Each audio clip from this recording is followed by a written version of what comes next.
sebelum kita memulai gangguan ekstrapiramidalis ini, maka kita perlu mengetahui terlebih dahulu sebenarnya apa sistem ekstrapiramidalis. Jadi kalau kita sudah mengetahui apakah itu sistem ekstrapiramidalis, maka dengan nantinya kita mengetahui apakah fungsi utama daripada sistem tersebut, dan apabila ada gangguan pada sistem ekstrapiramidalis tadi, maka akan menimbulkan adanya gangguan pergerakan.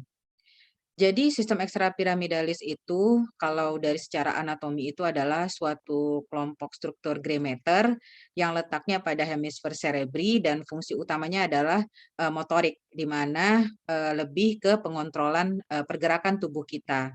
Jadi ada dua sistem di dalam tubuh kita, yaitu sistem piramidalis dan ekstrapiramidalis.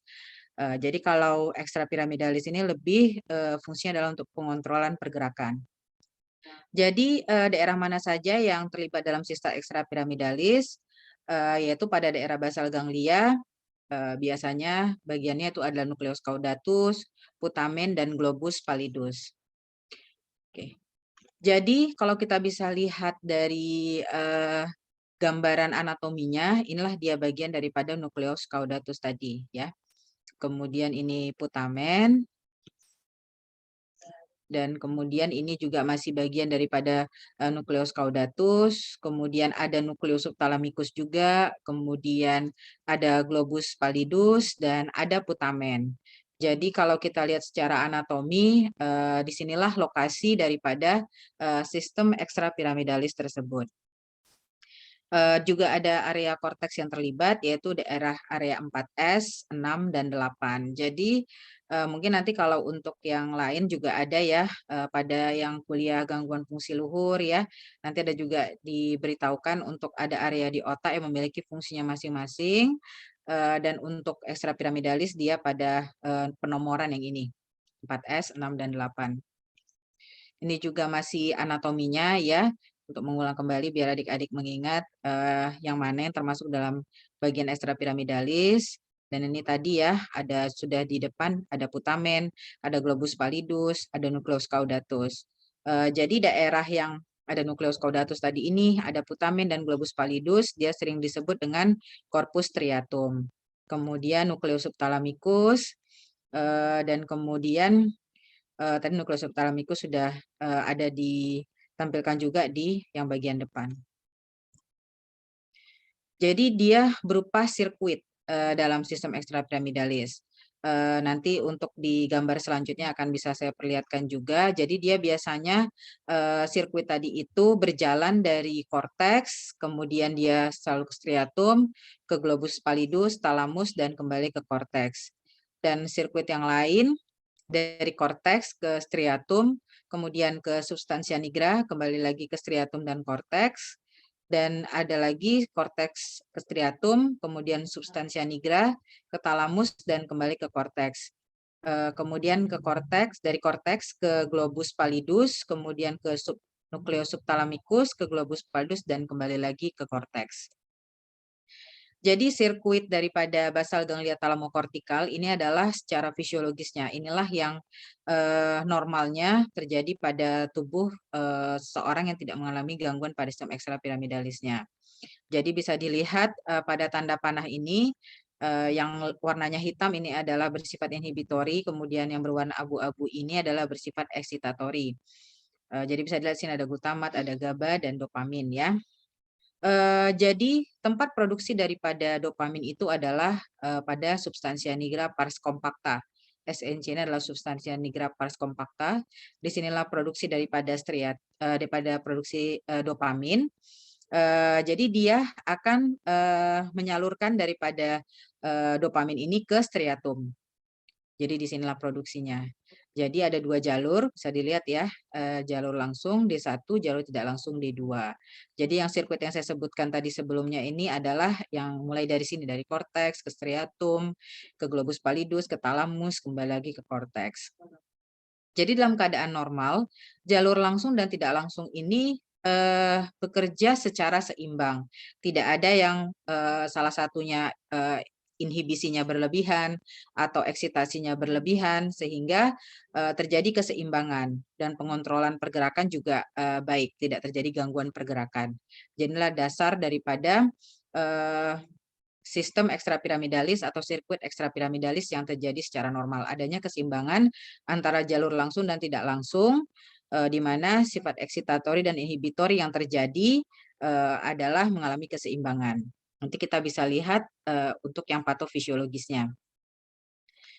Oke, tadi kita udah tahu apa itu sistem ekstrapiramidalis. Sekarang kita masuk ke apa itu dimaksud dengan gangguan gerak atau gangguan pada sistem ekstrapiramidalis. Jadi, gangguan gerak ini merupakan suatu kumpulan gejala neurologis yang bisa berupa gerakan yang berlebihan, istilahnya hiperkinetik, atau kurangnya gerakan volunter dan otomatis yang disebut dengan hipokinetik tanpa adanya kelemahan atau spastisitas. Jadi tadi di awal saya sudah sebutkan bahwa pada pergerakan tubuh seseorang itu yang normal ada keseimbangan antara sistem piramidalis dan ekstrapiramidalis. Jadi kalau yang membedakannya piramidalis dengan ekstrapiramidalis, apabila ada gangguan biasanya mengalami kelemahan atau kelumpuhan dan spastisitas itu adalah pada sistem piramidalis. Kalau pada ekstrapiramidalis tidak dijumpai adanya kelemahan ataupun spastisitas. Hal ini terjadi karena adanya gangguan pada sistem ekstrapiramidalis, khususnya pada ganglia basalis. Ini yang kita sudah sebutkan tadi sebelumnya. Jadi kita harus paham dulu yang normalnya, baru kita bisa menjelaskan yang patologisnya. Ini sama juga ya seperti yang di awal. Dan kemudian simptom negatif ini sama dengan hipokinetik ya. Ada bradikinesia, gangguan postur. Kalau hiperkinetik itu istilahnya simptom positif ya, gerakan involuntar, gerakan yang berlebihan dan adanya rigiditas. Jadi bedanya sama piramidalis, kalau piramidalis spastisitas, kalau rigiditas dijumpai pada yang ekstrapiramidalis. Oke, jadi ini sebenarnya hampir sama dengan yang sebelumnya, bahwa untuk membedakan kalau yang mulai dari yang gangguan gerak yang lambat sampai dengan yang cepat ya. Jadi kalau yang melambat itu istilahnya bradikinesia. Kalau yang atetosis, korea, balismus, tics, mioklonus, tremor ini termasuk yang hiperkinetik. Oke, kita lihat satu persatu. Jadi kita lihat dulu yang gangguan gerak hiperkinetik. Jadi gimana yang disebut dengan tremor? Tremor itu kalau per definisi itu dia gangguan gerak yang terjadi itu kalau kita secara awam ya kita bilangnya gemetaran ya. Jadi gangguan gerak yang berupa osilasi dia ritmis. Jadi di antara semua gerakan hiperkinetik yang ritmis itu tremor, kemudian dia sinusoidal dan biasanya teratur. Kalau distonia, dia biasanya selalu menyebabkan perubahan daripada postur tubuh. Jadi dia berupa gangguan gerak yang terjadi akibat kontraksi otot agonis dan antagonis yang terjadi secara terus-menerus.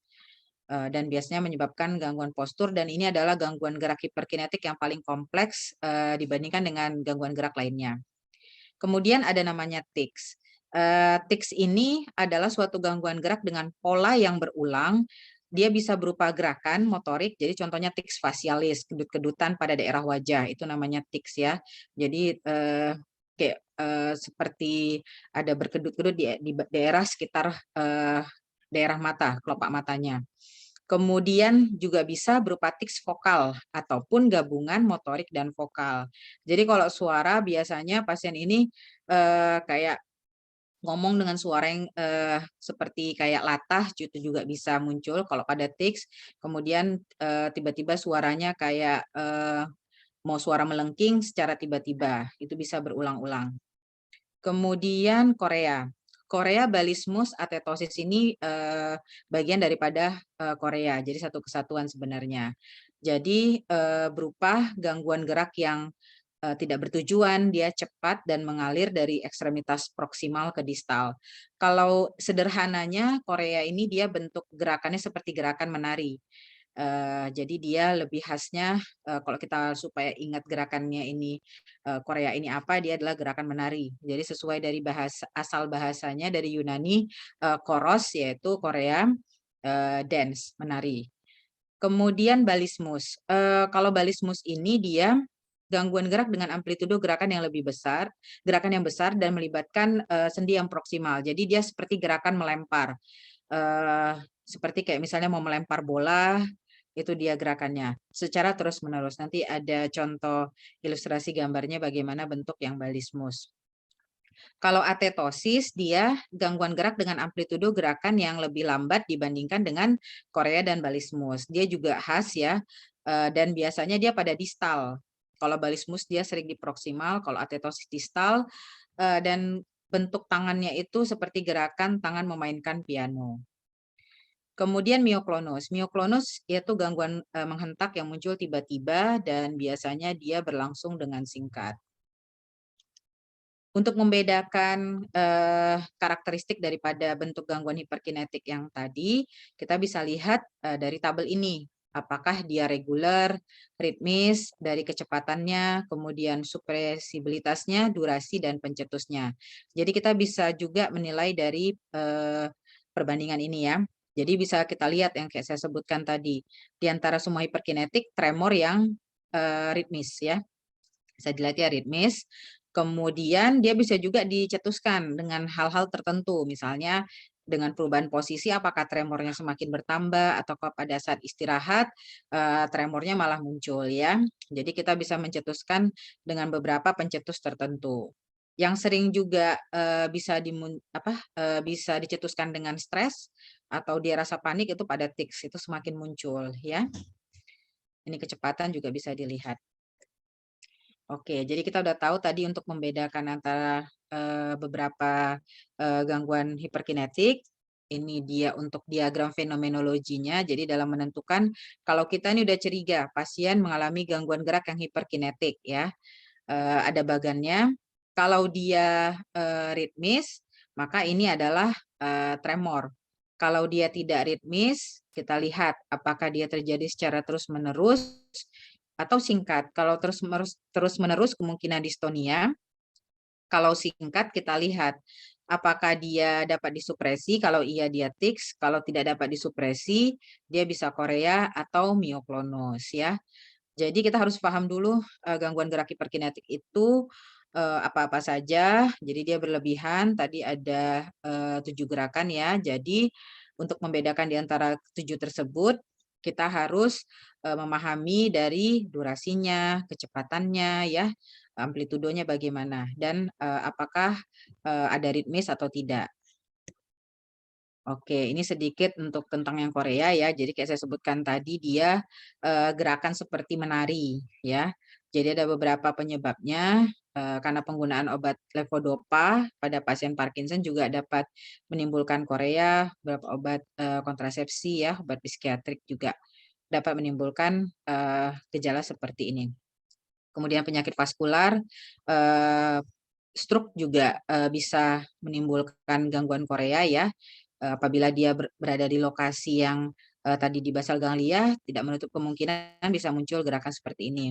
Gangguan degeneratif, kemudian ini yang terkenal ya, post infeksi Sydenham's Korea, kemudian tirotoksikosis. Ini mungkin nanti bisa kalian baca aja sendiri ya. Jadi ada beberapa evaluasi diagnostik untuk membedakan. Jadi sebenarnya kalau Korea ini banyak sindromnya ya. Jadi untuk membedakannya itu kita banyak hal yang harus kita lakukan. Jadi kita harus melakukan pemeriksaan imaging, pemeriksaan laboratorium, kemudian pemeriksaan genetik. Jadi dengan begitu kita dapat memahami penyebab etiologinya. Karena penanganan daripada Korea tersebut tergantung dari etiologinya. Kalau memang ada gangguan autoimun, jadi kita harus mengatasi masalah autoimunnya tadi. Gitu. Kalau misalnya masalah vaskular, kita tangani masalah vaskularnya. Jadi pengobatannya juga sejalan dengan etiologi yang mendasarinya. Oke, ini tadi yang balismus ya. Jadi ini seperti ini gerakannya, kayak gerakan melempar ya. Jadi biasanya seringnya adalah hemibalismus, separuh badannya mengalami adanya gangguan seperti gerakan melempar. Kayak gini dia. Kayak gerakannya, saya tidak punya videonya, jadi bentuk ilustrasi gerakannya seperti ini. Jadi kayak gerakan melempar, kaki dan tangan juga. Jadi seringnya ini juga bisa terjadi pada pasien yang mengalami adanya gangguan vaskular, bisa pada stroke juga ya. Adanya contohnya infark ya. ada sumbatan di bagian otak yang nukleus subthalamikus. Jadi dia bisa menimbulkan gangguan hemibalismus seperti ini. Ini yang saya sebutkan tadi atetosis, jadi postur tangan pasien yang mengalami atetosis, dia seperti gerakan memainkan piano. Ini juga hand posture daripada pasien yang atetosis. Atetosis ini dia sering bersamaan pada pasien dengan cerebral palsy ya, sering muncul postur tangan yang seperti ini. Jadi biasanya pada cerebral palsy sering dijumpai juga adanya atetosis. Oke. Jadi mengulang kembali ya, tadi kita udah tahu secara normalnya bahwa ekstrapiramidalis itu yaitu anatominya pada basal ganglia mengontrol pergerakan. Kalau ada lesi, lesi itu maksudnya bisa jadi ada sumbatan di otak, ada pendarahan, ada tumor, ada infeksi pada daerah basal ganglia. Pada daerah ekstrapiramidalis tadi ya otomatis yang tadinya bisa mengontrol pergerakan jadi tidak bisa terkontrol sehingga terjadi gangguan pergerakan yang berlebihan dikarenakan sentra ini yang harusnya menginhibisi gerakan spontan ritmis akibat adanya gangguan ada lesi tadi maka akan muncullah gejala-gejala hiperkinetik yang tadi sudah saya sebutkan. Jadi kalau berdasarkan lokasinya tadi atetosis kita udah lihat ya, atetosis itu biasanya seringnya lesi itu pada daerah striatum atau di nukleus ventrolateral thalami. Kalau resting tremor biasanya penyebabnya karena hilangnya pengaruh inhibisi dari area 4 dan gangguan kortikospinalis. Kalau balismus seperti contoh yang tadi itu dia ada lesi atau gangguan di daerah nukleus thalamikus. Kalau Korea di nukleus caudatus, kalau dystonia dia lebih sering di daerah putamennya. Jadi dengan kita memahami anatomis juga seperti ini, kalau kita nanti misalnya kita dapat pasien ada pasien dengan Korea contohnya, kita sudah bisa belum ada imagingnya, kita sudah bisa memikirkan atau mencurigai kemungkinan ini ada lesi atau gangguan pada nukleus caudatusnya. Oke, jadi di sini gangguan ekstrapiramidalis yang akan lebih saya bahas adalah tentang penyakit Parkinson ya. Jadi mungkin adik-adik sekalian juga sudah pernah mendengar penyakit Parkinson ya. Adalah suatu penyakit neurodegeneratif dan dia biasanya bersifat progresif untuk penyakitnya diakibatkan karena banyaknya neuron yang hilang pada substansia nigra yang akhirnya menyebabkan defisiensi dopamin. Tadi kita udah lihat ya di yang ilustrasi gambar fisiologi sirkuit korteks talamokortikal itu kita lihat tadi ya di ganglia basalis. Jadi kan tempat produksi daripada dopamin itu di substansia nigra pars compacta. Jadi kalau pada Parkinson itu ada degenerasi pada daerah tersebut sehingga itulah terjadi gangguan pengurangan daripada dopamin. Disebutkan ada beberapa faktor resiko yang dihubungkan dengan penyakit Parkinson, faktor genetik ya, ini yang paling sering, kemudian faktor kehidupan rural, kemudian paparan logam berat dan pestisida, serta faktor demografi. Oke. Ini adalah skema daripada sirkuit basal ganglia talamokortikal yang sudah patologisnya, yang sudah mengalami gangguan. Bisa dilihat ya dari bentuk tanda panahnya ini tidak ada yang terlalu besar, ada yang terlalu kecil ya. Kenapa bisa terjadi? Itu tadi karena pada pasien Parkinson itu kita sudah lihat bahwa adanya degenerasi pada substansia nigra pars kompaktanya, otomatis mengakibatkan pengurangan daripada produksi dopamin yang harus dialirkan ke striatum, yaitu ke jalur langsung D1 dan jalur tidak langsung dopamin D2. Jadi akibat degenerasi tersebut, otomatis jalur langsung dan jalur tidak langsung menjadi terganggu sehingga tadi yang contohnya harus inhibisi jadi berkurang inhibisinya, kemudian jadi overinhibisi ke talamus dan berkurang ke korteks. Di sini juga di jalur tidak langsung dari striatum ke D2-nya overinhibisi, kemudian pengurangan ke nukleus subthalamikus, overeksitasi dan akhirnya terjadilah gangguan gerak yang bisa kita jumpai pada pasien Parkinson. Ini juga sama ya, bagaimana patofisiologis yang terjadi pada penderita Parkinson. Nanti mungkin adik-adik bisa baca sendiri aja lagi untuk mengulang supaya lebih paham bagaimana patofisiologi yang terjadi pada pasien Parkinson sehingga terjadi gangguan yang kita bisa jumpai pada pasien Parkinson. Tadi kita sudah tahu bahwa penyakit ini bersifat progresif ya. Jadi progresivitas penyakit Parkinson ini dinilai berdasarkan Bragg hipotesis ya. Jadi secara neuropatologi sebenarnya Bragg et al. Hipotesis ini awalnya. Jadi kita bisa lihat ini ada 1, 2, 3, 4, 5, 6 sesuai dengan area yang ada di otak ya. Jadi kita tuh menjumpai pasien dengan gejala yang kalau pada Parkinson tuh sering tremor, adanya bradykinesia ya. Ini kita lihat pada yang poin yang ketiga gitu. Jadi gerakan motorik atau gangguan motorik itu kita baru bisa lihat pada yang ketiga, tahapan yang ketiga. Tahapan yang pertama dan kedua, bagian otak yang terkena ini yang muncul gangguan bukan gangguan motorik, melainkan gangguan non-motorik. Jadi apa saja gangguan non-motorik yang sering bisa dijumpai? Yang sering dijumpai ini adalah gangguan penghidu, jadi gangguan penciuman. Itu sering terjadi mengawali sebelum munculnya gangguan Parkinson. Gangguan tidur juga disebutkan salah satu sebagai gejala non-motorik yang bisa dijumpai sebelum adanya gejala motorik pada pasien Parkinson ya. Jadi kita sering miss sebenarnya ya dalam mendiagnosis karena kita lebih sudah melihat pasien atau datang ke kita itu pada yang sudah ke tahapan yang ketiga ke atas gitu. Jadi ini untuk biar adik-adik mengetahui bahwa Parkinson itu sebenarnya gejala protromal awalnya itu sudah ada gejala non motorik. Dan memang masih banyak dilakukan penelitian untuk menilai gejala non motorik yang mengawali sebelum akhirnya muncul gejala motorik pada pasien Parkinson. Oke, kalau untuk gejala utama yang pasti kita jumpai pada Parkinson, tremor. Tremornya ini adalah tremor pada saat istirahat.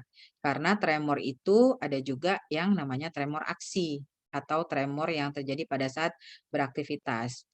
Jadi kalau Parkinson tremor istirahat, kemudian adanya bradykinesia ya, adanya gerakan yang melambat, adanya rigiditas, kemudian adanya ketidakstabilan postural. Kalau gejala lain yang bisa menyertai, bisa kita lihat adanya mikrografia. Nanti bisa kita lihat contohnya, yaitu tulisan pasien Parkinson itu, kalau kita lihat pada saat dia menulis, semakin lama volume tulisannya itu semakin mengecil.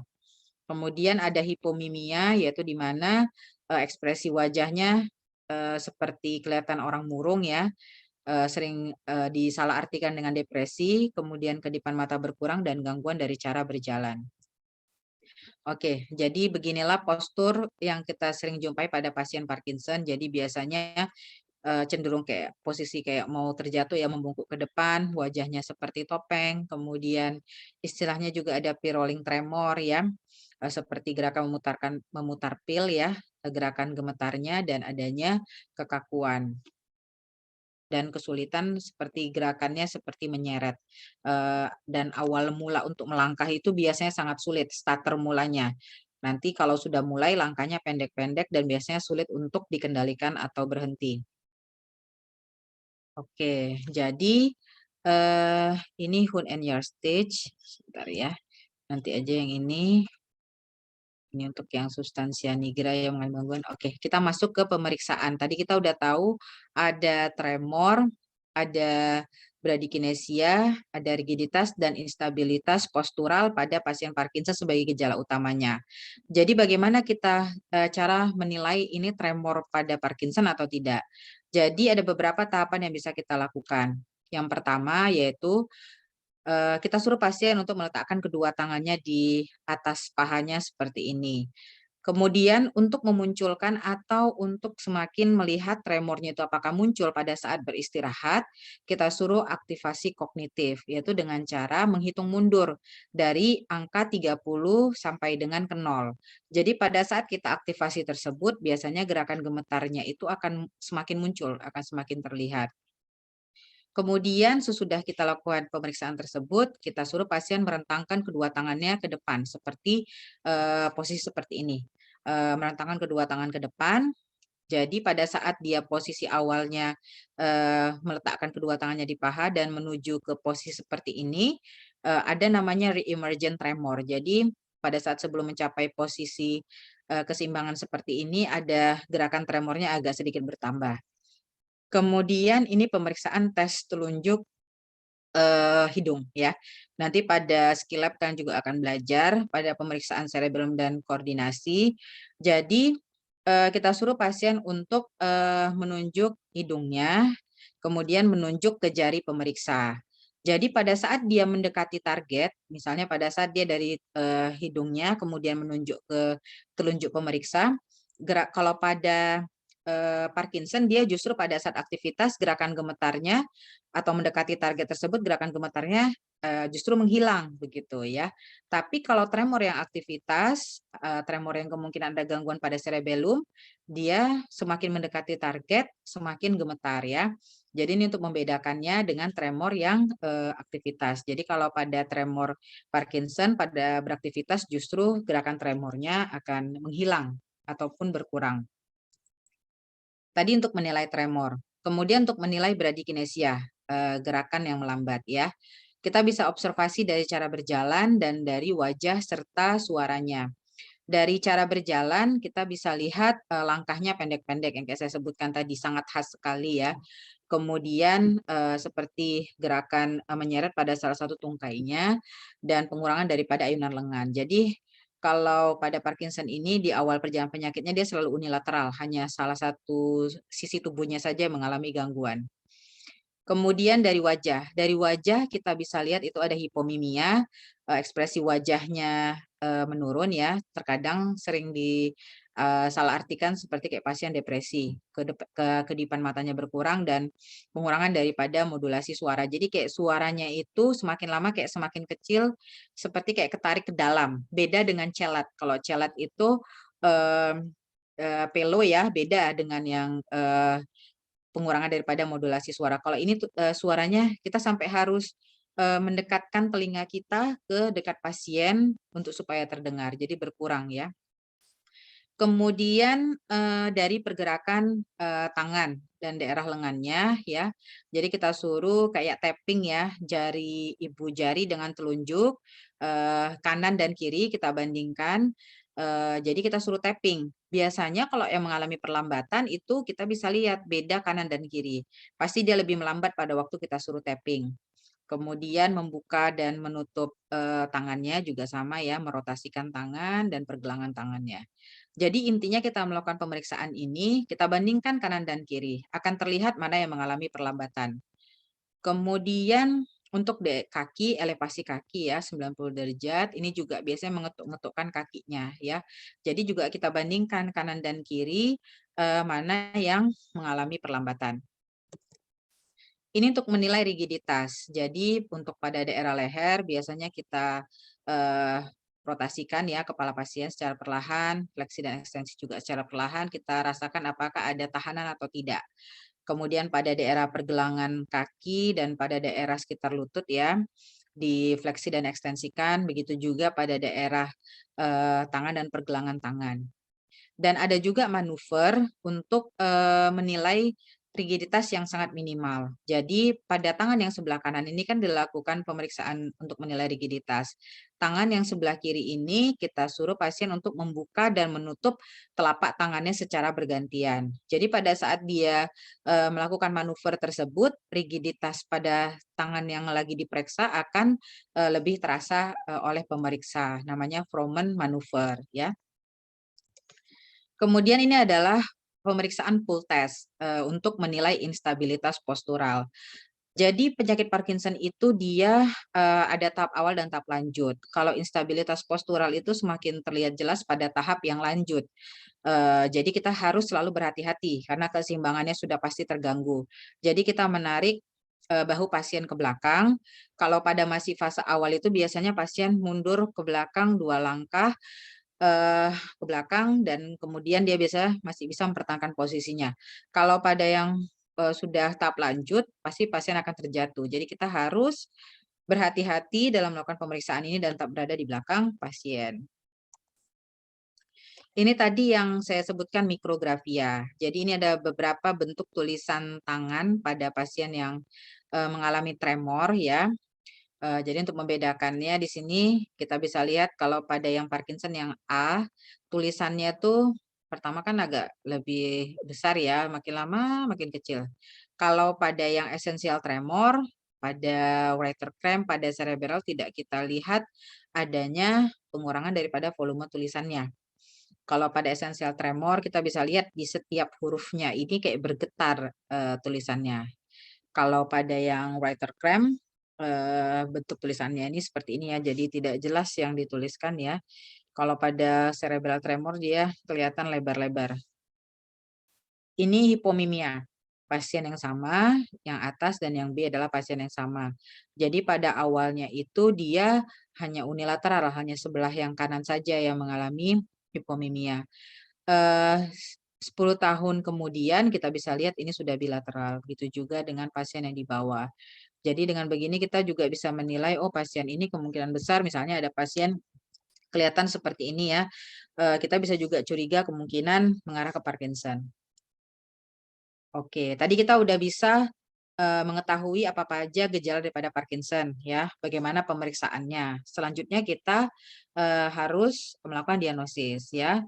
Kita penting mendiagnosis dengan baik dari awal karena untuk menghindari pemeriksaan yang tidak diperlukan karena diagnosis kita pemeriksaan kita sebelumnya tidak tepat sehingga diagnosis juga akhirnya tidak tepat dan juga pengobatan akhirnya tidak sesuai dengan diagnosis ya. Jadi itu sangat penting kita lakukan dengan baik.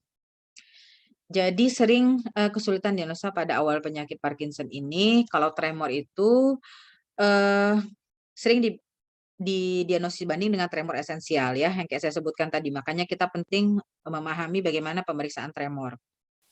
Kalau pada yang tremor esensial itu dia sorry ya, ini bentuk tulisannya jadi begini. Kalau yang tremor esensial itu dia tremor aksi pada saat beraktivitas dan biasanya dia langsung pada kedua tangannya yang biasanya mengalami gemetar, langsung kedua-dua tangannya. Kalau pada Parkinson itu dia unilateral, hanya salah satu saja yang mengalami gemetar dan tremornya pada saat istirahat ya. Jadi kita penting memahami bagaimana untuk membedakan tremor pada saat istirahat ataupun beraktivitas ya. Kemudian bradikinesia yang saya sebutkan tadi, sering dianggap kayak depresi ya. Kemudian ada jenis Parkinsonism lain ya, diagnosa untuk atipikal Parkinson ya, ada namanya MSA, multiple systemic atrophy. Biasanya kalau pada MSA ini ada gejala cerebellarnya dan ada gangguan autonomik. Itu yang membedakannya.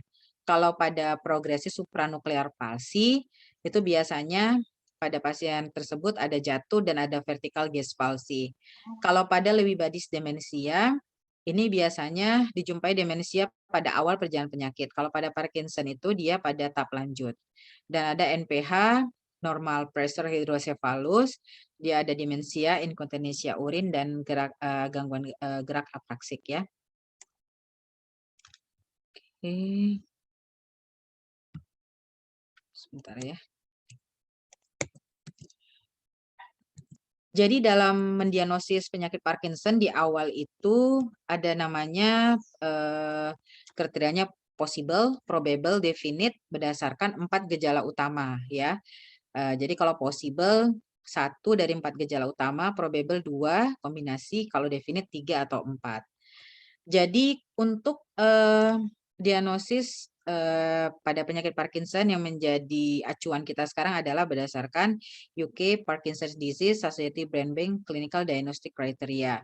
Ada 3 step, yaitu di mana dalam menentukan ini adalah suatu diagnosis sindroma Parkinson, adanya bradikinesia. Jadi yang paling utama muncul harus ada bradikinesia dulu, dan setidaknya salah satu dari rigiditas, kemudian tremor pada saat istirahat dengan frekuensi 4 sampai dengan 6 Hz, dan tidak adanya ketidakstabilan adanya ketidakstabilan postural yang bukan disebabkan oleh disfungsi visual, vestibular, cerebellar ataupun proprioseptif. Jadi harus dipastikan terlebih dahulu. Step yang kedua adalah kriteria eksklusi untuk penyakit Parkinson. Jadi hal yang tersebut di bawah ini adalah seperti diagnosa bandingnya untuk Parkinson, yaitu ada riwayat stroke berulang. Kemungkinan besar ini Parkinson yang vaskular ya, riwayat trauma kepala berulang, riwayat ensefalitis, kemudian dalam terapi neuroleptik pada saat onset gejala, gejala terbatas pada satu sisi setelah 3 tahun, karena harusnya sudah bilateral ya, dan adanya supranuclear palsi, gejala cerebellar, demensia berat pada onset awal, dan adanya Babinski, adanya tumor otak pada CT scan, dan tidak respon terhadap terapi levodopa. Ini juga sebenarnya sebagai salah satu diagnosis yang sangat penting, karena dalam pengobatan Parkinson itu menggunakan levodopa. Kalau kita terapi dengan levodopa tidak ada respon, berarti kemungkinan bukan Parkinson.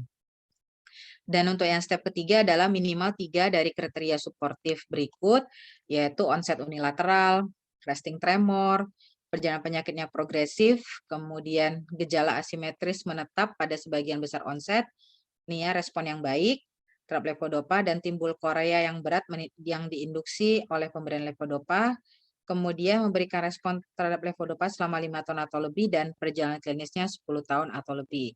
Jadi kita mendiagnosis penyakit Parkinson berdasarkan kriteria yang tadi saya sebutkan. Ini yang stadium Hoon and Yahr stage. Tadi di slide sebelumnya sudah ada, nanti saya tampilkan lagi aja. Jadi pada stadium 1 itu, ini sebenarnya penting adalah untuk kita pada saat mengedukasi kepada pasien ataupun keluarganya, kita sudah bisa memberitahukan ini pasien sudah di tahapan yang mana ya. Jadi namanya Hoon and Yahr stage. Jadi pada stadium ini ada 5 ya. Pada stadium pertama gejala dan tanda satu sisi ringan, gejala mengganggu tapi tidak menimbulkan kecacatan. Kalau stadium 2, gejalanya sudah bilateral pada kedua sisi, cacat minimal, sikap dan cara jalan terganggu. Pada stadium 3, gerakan tubuhnya nyata melambat dan keseimbangan juga mulai terganggu.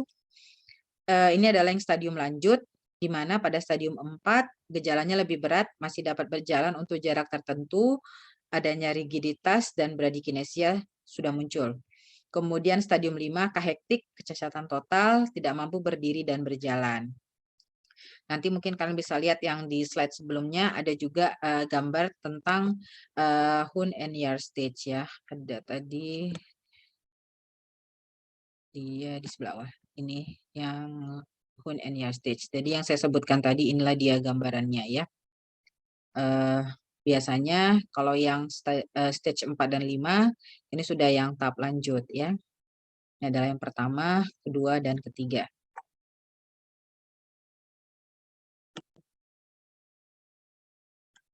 Oke. Tadi kita sudah bisa mendiagnosis, kemudian kita masuk ke terapinya. Jadi ada beberapa hal yang harus kita lakukan sebelum memulai terapi. Jadi yang pertama itu adalah kapan kita mulai terapinya, awal memulainya, memilih obat yang tepat, mengatur dosis, dan kita harus memikirkan komplikasi jangka panjang terapi anti-Parkinson. Tujuan terapi pada penyakit Parkinson adalah untuk mempertahankan aktivitas pasien dalam segala aspek kehidupannya. Jadi biasanya terapi diberikan apabila sudah menimbulkan gangguan fungsional, jadi itu dasarnya ya. Belum ada terapi yang dapat menyembuhkan atau menghambat progresivitasnya, jadi bersifat simptomatik. Dan pertimbangannya untuk memilih obat ada beberapa, yaitu berdasarkan usia pasien, gejala dominan, profil obat, dan harga obat. Usia, kenapa kita harus pertimbangan usia? Kalau kurang dari 40 tahun, sebaiknya kita berikan terlebih dahulu golongan obat yang dopamin agonis, dopaminergic lain, dan non-dopaminergic. Dihindari levodopa. Kenapa? Untuk menghindari munculnya komplikasi motorik dan non-motorik akibat penggunaan levodopa dalam waktu yang cepat. Jadi levodopa ini memang pengobatan daripada Parkinson, tapi kita harus memikirkan dari segi usianya tadi ya. Karena dengan penggunaan obat levodopa dalam jangka panjang ini, dia biasanya 10 tahun akan muncul komplikasi motorik dan motorik. Kalau dia masih terlalu muda munculnya, takutnya komplikasinya cepat muncul dan itu sangat mengganggu pada kehidupan pasien. Jadi kita pilih jenis yang lain. Kalau sudah mendekati 60 tahun, levodopa bisa langsung diberikan, dan kalau usianya lebih dari 60 tahun, levodopa langsung dapat diberikan ataupun dopamin agonis. Kemudian berdasarkan ada gejala dominan. Kalau tremornya dominan, kita bisa berikan tambahan terapi trihexyphenidyl dan amantadin, tapi harus diperhatikan baik-baik pada usia lanjut. Pemakaian trihexyphenidyl ini sering menimbulkan gangguan bisa menimbulkan konstipasi ya, sama halusinasi juga bisa sering muncul. Jadi kita harus berhati-hati dalam penggunaannya. Rigiditas bradykinesia, pemberian levodopa dan dopamin agonis. Untuk gejala ringan, dopamin agonis, dopaminergic lain, dan non-dopaminergic dapat diberikan, dan kalau berat levodopa. Ini adalah bagian dari kelompok studi gangguan gerak dari Perkumpulan Dokter Spesialis Saraf Indonesia. Tadi ya kita udah tahu bahwa kapan diberikan terapi pada Parkinson apabila sudah muncul gangguan fungsional. Kalau tidak, diberikan terapi neuroprotektif. Kemudian jika tremornya dominan, ditambahkan antikolinergik atau dopamin agonis. Kalau tidak, berdasarkan pertimbangan usia yang tadi. Lalu kita lihat respon terhadap pengobatannya. Kalau baik, kita pertahankan pada dosis yang rendah. Kalau tidak respon, kita tingkatkan dosisnya secara perlahan. Kalau muncul wearing off atau dyskinesia, ya ini adalah komplikasi motorik yang saya sebutkan tadi. Jika muncul wearing off, maka harus diberikan penambahan catechol-O-methyl transferase inhibitor, dopamin agonis dan antikolinergik. Kalau muncul dyskinesia, dikurangi dosis levodopa, tingkatkan dosis dopamin agonis, dan beberapa kasus dilakukan tindakan pembedahan. Ini tadi yang saya sebutkan ya, ada 2 komplikasi yang bisa muncul sepanjang perjalanan penyakit Parkinson. Komplikasi motorik dan non-motorik akibat penggunaan obat dan perjalanan penyakitnya. Jadi, komplikasi motorik yang bisa sering muncul yaitu fluktuasi motorik berupa wearing off, fenomena on off, dyskinesia, komplikasi non motorik bisa kognitif, depresi, gangguan sensorik, psikosis, disfungsi otonom dan gangguan tidur. Jadi ini dia yang komplikasi motorik ya, end of dose wearing off. Jadi biasanya kurang atau hampir sama dengan 4 jam, efeknya itu sudah mulai berkurang. Jadi harus ada penambahan daripada dosis levodopanya secara bertahap. Dan kemudian on off fenomen, jadi ada fluktuasi pada suatu saat dia on dan kemudian dia bisa off, naik turun ya. Dyskinesia, dia biasanya gerakannya itu adalah bisa muncul seperti Korea, distonia ya, gerakan yang berlebihan itu muncul dan itu terjadi pada saat level levodopa mencapai puncaknya. Jadi kita harus mengatur pemberian dosisnya. Jadi biasanya harus dikurangin dan dengan cara bentuk sediaan yang lain dari levodopa harus diberikan ya. Jadi tidak boleh dalam bentuk yang oral ya. Oke, ini tadi yang untuk kalau kita melakukan pemeriksaan neurologis untuk membedakan piramidal dan ekstrapiramidalis ya. Karena nanti kalian kalau pada status neurologis pada waktu kalian P3D nanti biasanya akan melakukan pemeriksaan seperti ini. Jadi hanya untuk mengingatkan saja ya, inilah yang terjadi pada piramidalis dan ekstrapiramidalis. Kalau tonus ototnya itu tadi kita udah tahu ekstrapiramidalis rigiditas, dia roda gigi. Kalau yang piramidalis pisau lipat. Kalau kalian pernah lihat pasien stroke, kan tangannya seperti selalu ke atas ya, itu spastik. Pas kita luruskan, kita fleksikan, maka tangannya akan kembali lagi. Kalau rigiditas dia seperti roda gigi. Pada saat kita luruskan tangannya dia tidak langsung kembali, tapi dia kayak bertahap seperti roda gigi. Itu pada waktu kita lakukan pemeriksaan. Gerakan volunteer, involunteer yang muncul itu pada ekstrapiramidalis. Kemudian kalau adanya gangguan pada refleks tendon, Babinski paresis itu muncul pada yang piramidalis. Kalau ekstrapiramidalis dia tidak ada gangguan. Ini dia tadi ya. Kalau spastis kita luruskan tangannya, dia langsung balik. Kalau rigiditas dia seperti bertahap roda gigi. Saya mencoba untuk memperlihatkan video ya. Saya cepatin aja. Ada video untuk bagaimana kalian bisa melihat pemeriksaan tremor ya.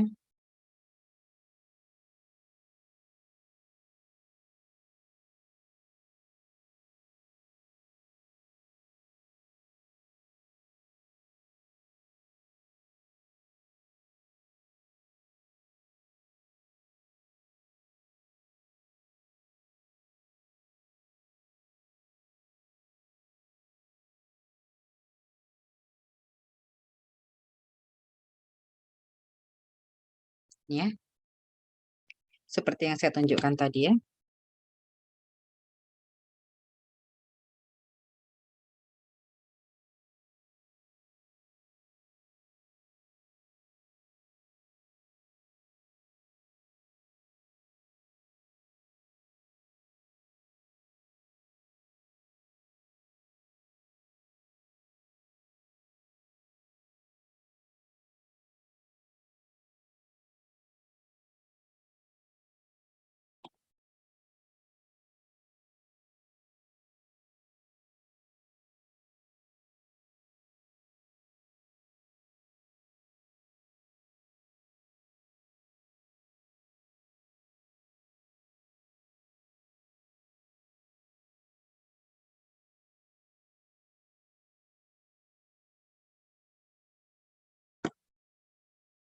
Terlihat jelas ya kan yang saya sebutkan tadi harus kita bandingkan kanan kiri. Ini tapping ya, yang kanan, yang kiri terlihat lebih melambat ya.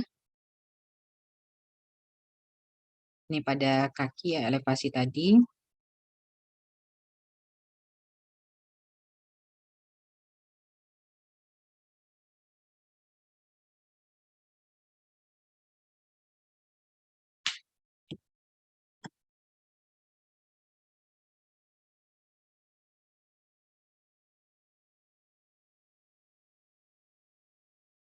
Wajahnya kelihatan nggak ada ekspresinya ya.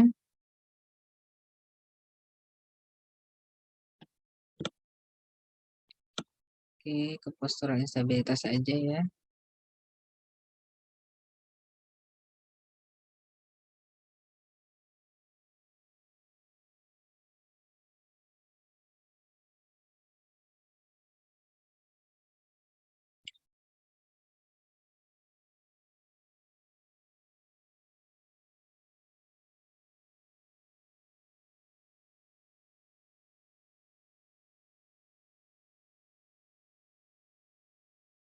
Nih ya, full test begini melakukannya ya. Oke, selanjutnya, oke, ini dulu ya. Ini ya pasien Parkinson juga, jadi dia eh, pada saat memutar seperti ini gerakannya ya. Dan ini biasanya ini namanya freezing of gait ya. Setelah itu dia bisa berjalan lagi.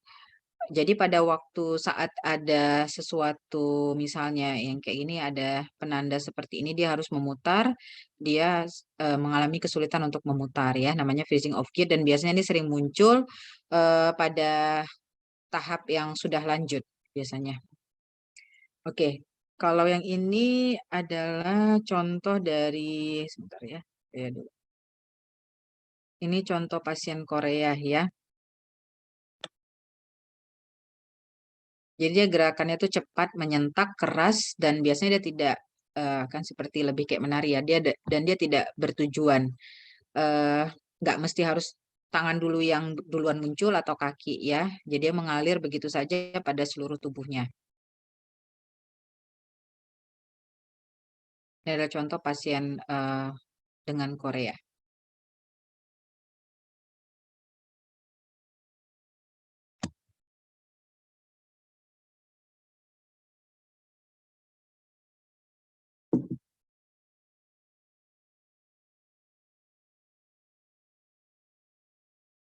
Oke, ini satu lagi ada video juga dengan pasien yang Korea ya.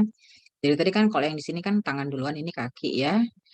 Tapi untuk supaya kalian nggak bingung gerakannya itu dia memang gerakannya seperti gerakan menari ya. Kayak mengalir aja gitu gerakannya. Beda kalau dengan seperti tremor dan gerakan eh, distonia ya. Kalau distonia dia selalu berpola. Beda dengan Korea. Korea ini dia nggak polanya tidak pernah sama. Jadi dia mengalir saja. Oke, itu Korea. Kemudian ini tadi yang atetosis ya. Jadi bisa dilihat ya bentuk tangannya ini seperti ini. Nah, jadi kalau bentuk gerakannya itu kayak gerakan kayak mengular ya kalau kita bilang ya. Nah, seperti itu ya. Dan sangat khas sekali juga ya.